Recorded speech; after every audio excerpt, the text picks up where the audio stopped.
കഴിഞ്ഞ ദിവസം കണ്ണൂരിൽ നിന്ന് പിടികൂടിയ പുലി വളർത്തുപുലിയാണെന്ന സംശയം ബലപ്പെടുന്നു. പുലിയെ പരിശോധിച്ച വെറ്ററിനറി സർജന്റെ റിപ്പോർട്ടിനെ തുടർന്ന് വനംവകുപ്പ് ഇത് സംബന്ധിച്ച അന്വേഷണം ഊർജിതമാക്കി. സാഹചര്യ തെളിവുകൾ സംശയം ജനിപ്പിക്കുന്നതാണെന്ന് ഡിഎഫ്ഒയും പ്രതികരിച്ചു. കഴിഞ്ഞ മാർച്ച് 5-നായിരുന്നു കണ്ണൂർ നഗരപരിധിയിലെ തായത്തെരുവിൽ പുലി പ്രത്യക്ഷപ്പെട്ടത്.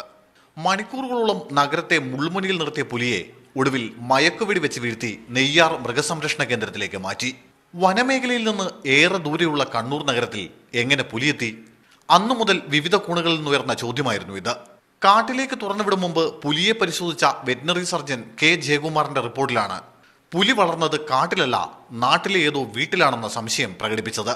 മൃഗശാലയിൽ ഭക്ഷണമായി നൽകിയ ജീവനുള്ള മൃഗങ്ങളെ പുലി കൊന്നു തിന്നില്ലെന്നും പുലിയെ ഷാമ്പു തേച്ച് കുളിപ്പിച്ചതിന്റെ ലക്ഷണങ്ങളുണ്ടെന്നും റിപ്പോർട്ടിൽ പറയുന്നു. ഇതേ തുടർന്നാണ് വനം വകുപ്പ് സംഭവത്തെക്കുറിച്ച് അന്വേഷണം ആരംഭിച്ചത്. ഫോറസ്റ്റ് ഏരിയയിൽ കുറേ അകലം വരെ ഒരു 50 കിലോമീറ്റർ വരെ ഫോറസ്റ്റ് ഇല്ലാത്ത കൊണ്ട് അങ്ങനെ സംശയം ചിലർ ഉന്നയിച്ചിട്ടുണ്ട്. ഇത് എവിടെയെങ്കിലും വളർത്തിയിട്ട് അവർ വീട്ടിൽ നിന്ന് എസ്കേപ്പായിട്ട് വന്ന പുലിയാണോ? പുലിയെ കണ്ടെത്തിയ തായത്തെരുവിലെയും സമീപ പ്രദേശങ്ങളിലെയും വീടുകളിൽ വനം വകുപ്പ് ഉദ്യോഗസ്ഥർ കഴിഞ്ഞ ദിവസം പരിശോധന നടത്തി. പ്രദേശവാസികളായ ചിലരെ ചോദ്യം ചെയ്യുകയും ചെയ്തിട്ടുണ്ട്. എന്നാൽ സംശയിക്കത്തക്ക തെളിവുകൾ ഒന്നും ലഭിച്ചില്ലെന്ന് വനം വകുപ്പ് ഉദ്യോഗസ്ഥർ പറഞ്ഞു. മീഡിയ 1 കണ്ണൂർ.